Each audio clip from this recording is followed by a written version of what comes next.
¿Quieres tener certeza en tus intervenciones en línea? No te pierdas el programa del día de hoy, donde estaremos hablando acerca de lo común y lo conveniente en la práctica psicoterapéutica en línea. Como cada martes, te saluda la psicóloga Carla Cabrera con mucho gusto. Y tu servidor y amigo, el psicólogo Jorge Ojeda. En esta ocasión, para hablar acerca de varias situaciones que vamos a ir comparando a lo largo del programa, con respecto de las situaciones comunes, es decir, de las prácticas comunes que se llevan a cabo en cuanto a la atención psicológica y psicoterapéutica en línea, y lo conveniente, es decir, lo que debe ser, inclusive respaldado con situaciones legales. Bueno, lo primero que queremos compartirles es que la terapia en línea no es una modalidad de tratamiento, sino un medio que utilizamos los psicoterapeutas para acercarnos con las personas y para cuidarnos durante esta contingencia de la pandemia.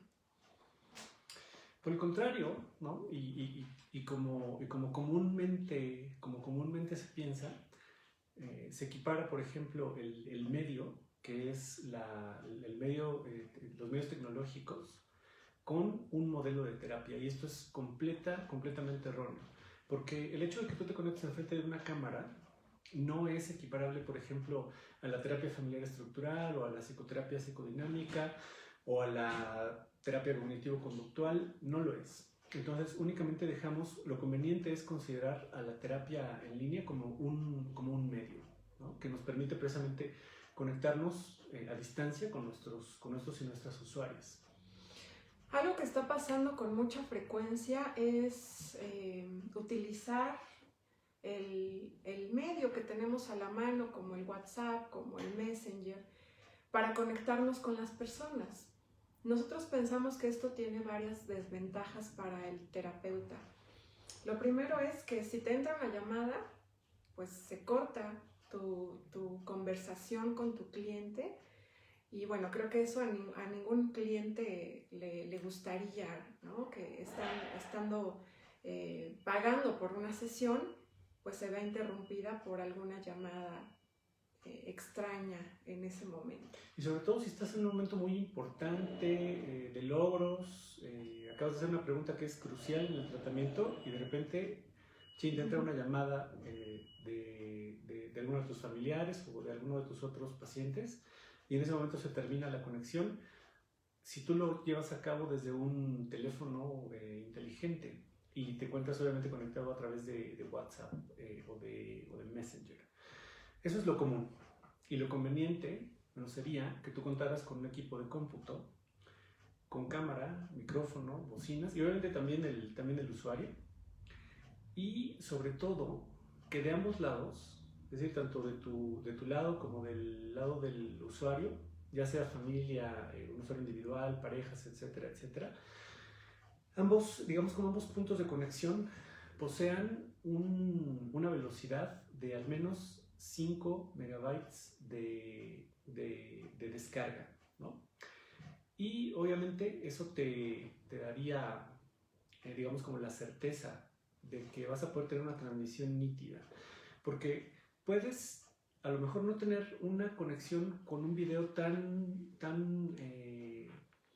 poderoso, no tan acertado, y eso es tolerable. Lo que no es tolerable en absoluto es estar enfrentando, como desconexiones o intermitencias en el audio.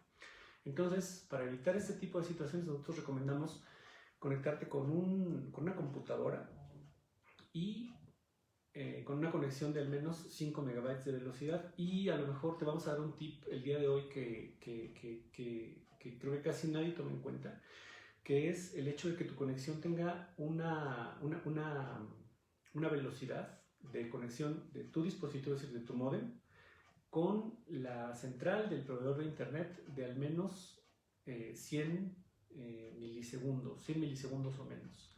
Porque puedes tener una conexión de 250 megas, de 350 megas hasta de 500 megas, pero si los milisegundos suman más de 100, entonces vas a enfrentar este tipo de situaciones de intermitencia de audio que tú no quieres tener en tu sesión.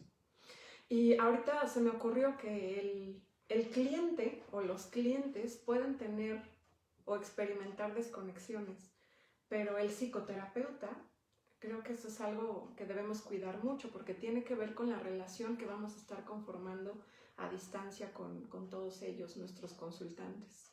Ahora, algo que resulta un poquito más, digamos, como no tan dentro de la realidad, es que si tú puedes poseer 2 conexiones de internet, ¿no? O hasta 3 conexiones de internet para disponer en el momento en el que falla una, poder conectar de inmediato a otra, sería también lo ideal. Pero bueno, vamos a ver más adelante en el programa cómo connotar estas desconexiones a partir de los documentos legales. Lo común, trabajar sin un resguardo, es decir, únicamente conectarte a tu sesión, tener la conversación con tus clientes y apagar la videollamada posteriormente. Eso es lo que comúnmente se hace. Lo que nosotros recomendamos es preparar una serie de documentación que tiene que ver con la norma 004 del expediente clínico y la 024 del expediente clínico electrónico. Y también tiene que ver con que los consultantes tienen derechos de pacientes. Estos formatos son precisamente uno de sus derechos fundamentales a la hora que reciben un tratamiento de salud. Entonces, lo común es conectarse con el usuario, tener la sesión o la consulta en línea y ya quién sabe qué va a pasar con el resguardo de la información del usuario. Lo conveniente es generar un folio único de expedientes clínicos, también de acuerdo a la NOM 004 del expediente clínico y a la NOM 024 del expediente clínico, y que tú tengas en orden la manera en la que vas atendiendo a los usuarios. Ahora, ¿de qué se conforma el expediente clínico? Bueno, pues se conforma en primer lugar de un consentimiento informado en donde los usuarios ya te autorizaron para que tú puedas intervenir con ellos. ¿Por qué? Porque conocen acerca de los riesgos y los beneficios del tratamiento, sobre todo en línea, porque conocen cuál es la duración del tratamiento, porque conocen cuáles son las intenciones del tratamiento y también porque conocen cuáles son los procedimientos del tratamiento. Entonces eso, toda esta información les lleva a tener tranquilidad y seguridad para poder firmar el consentimiento informado, que también menciona, desde luego, el hecho de que se pueden sufrir desconexiones o intermitencias a lo largo del tratamiento. Eso sería lo conveniente.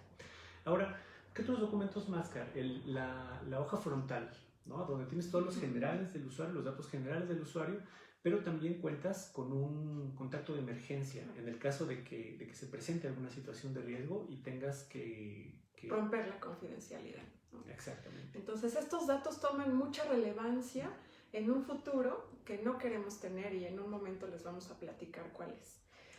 Y obviamente las notas clínicas, ¿no? Claro. Las notas clínicas, que son digamos, como la evidencia de qué fue lo que tú hiciste, tanto en una sesión presencial, pero en este caso estamos hablando de los tratamientos en línea. El aviso de privacidad, por ejemplo, constituye un documento esencial porque le tenemos que decir a nuestros consultantes qué es lo que va a pasar con la información que obtenemos durante la sesión y cómo va a ser resguardada. Precisamente el aviso de privacidad contempla la posibilidad de una desconexión. Te dice precisamente qué es lo que va a pasar si experimentamos esta interrupción en el audio o en el video. Entonces, ¿qué es lo que estamos haciendo con estos documentos? Nos estamos anticipando ante posibles situaciones problemáticas que tengan que ver con la tecnología. Por ahí una de nuestras alumnas decía, la tecnología no tiene palabra de honor, y es verdad. Tiene toda la razón. ¿No? Tiene toda la razón, porque aún así, preparando todo tu equipo de cómputo, preparando la documentación, nos puede fallar la tecnología y nos queremos anticipar a esa situación que puede sacarnos de pronto de un contexto que ya teníamos preparado previamente. Entonces, lo común es que los usuarios no tienen ni idea de qué es lo que va a pasar con su información, de cuál es el tratamiento que tú le vas a dar a la información.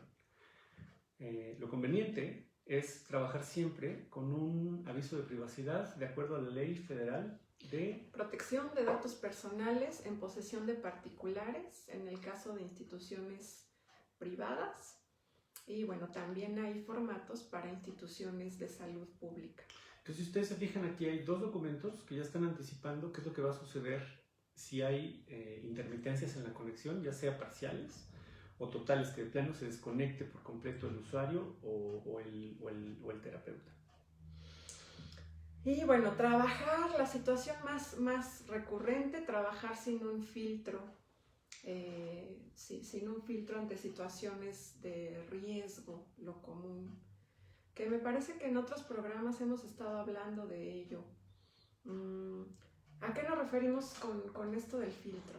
Bueno, pues nos referimos a que en la llamada inicial hacemos una serie de preguntas que tienen que ver con el motivo de consulta del cliente, y a partir de su discurso identificamos si la situación que nos plantea podemos atenderla nosotros en psicoterapia o pertenece a otra categoría médica como un psiquiatra o cualquier otra que sea necesaria integrar.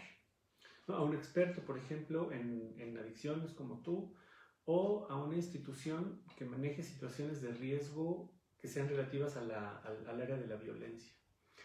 Entonces, bien, todo el mundo, o bueno, muchas de las personas con las que hemos tenido la oportunidad de compartir las sesiones, tanto en los cursos que tenemos la oportunidad de llevar a cabo, como en los talleres del consultorio virtual, prácticamente todo el mundo tiene la fantasía, ¿no? Que es una fantasía, digamos, como no muy buena, de que te conectas con un usuario y dices, oye, pero pues, ¿qué hago si hay un usuario que me está diciendo que se va a morir, que lo único que hizo fue conectarse para decir adiós, que va a publicar el video en YouTube posterior a su muerte, etcétera, etcétera? No digo, porque pueden pasar muchísimas cosas.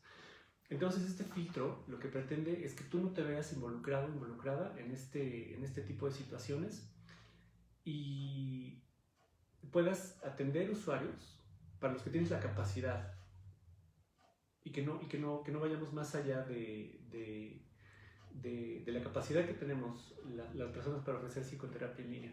O sea, de por sí es difícil trabajar con este tipo de situaciones en vivo, ¿no? Cuando las personas vienen aquí al consultorio, cuando trabajas en línea, las situaciones de riesgo, el manejar las situaciones de riesgo se vuelve aún muchísimo más complejo, ¿no? Porque tienes que invitar al tercero, que es de contacto de emergencia, hacerle llegar una hoja de referencia, etcétera, etcétera. Y entonces se vuelve un proceso muchísimo más complejo. Uh-huh. Por aquí nos dice Rocío, es un riesgo quedarnos sin internet o que en su momento se vaya la luz, eso también puede pasar. Situaciones fuera de control que nos pueden afectar en algún momento crucial de la terapia. Así es, por eso nos anticipamos a cualquier medio que salga de nuestro control, como la luz, como el internet, como el equipo de cómputo, etc. Esa es nuestra intención, finalmente, brindar un servicio de calidad para nuestros consultantes a pesar de que estemos a la distancia. Entonces, en este último rubro, lo común es aceptar cualquier tipo de caso, ¿no? Lo conveniente sería realizar un filtro con respecto de situaciones de riesgo. Y el filtro también tiene que ver con ahorrar tiempo a las personas. Absolutamente. O sea, es mucho mejor que vayan con el especialista idóneo a que vengan a nuestra sesión y finalmente los tengamos que referir a un especialista en otra materia. Ahorrémosles tiempo a los consultantes. Queremos invitarlos a que visiten nuestra página, donde podrán encontrar más materiales que esperamos sean de su interés, materiales gratuitos. La página es www.clinicapsicoterapia13.com y bueno, de su lado izquierdo van a ver un menú donde está el link de este curso que vamos a llevar a cabo este próximo viernes 11 de diciembre, en punto de las 5 de la tarde, de 5 a 9 de la noche. Pero bueno, aparte de encontrar ahí la información del curso, van a poder encontrar muchísimos otros materiales con respecto del inventario, de todo lo que tienes que tener listo para una buena práctica virtual en psicología o psicoterapia. Por ahí hay un video que me parece que por ahí de mayo se quedó perdido, ¿no? Donde hablas precisamente de cómo tener una situación catastrófica, cómo tener una sesión catastrófica, a donde no tienes conexión, a donde trabajas con una situación de riesgo, o a donde trabajas con un usuario que no tiene necesidad de cambio. Entonces también les recomendamos muchísimo ver este video de de la sesión catastrófica en línea, si ustedes quieren darse una idea más o menos de qué es lo que pasaría si tú trabajas con lo común y no con lo conveniente. Así es. Pues esperamos que el programa del día de hoy les haya sido de mucha utilidad para su práctica profesional. Como cada martes, tienen una cita con nosotros en punto de las 6 de la tarde. Saludos a Guatemala, Ciudad de México, por aquí nos mandan saludos. Muchas gracias por el favor de su atención, por su confianza. Nos vemos el próximo martes. Con más contenidos de psicoterapia para la vida real. Hasta la próxima.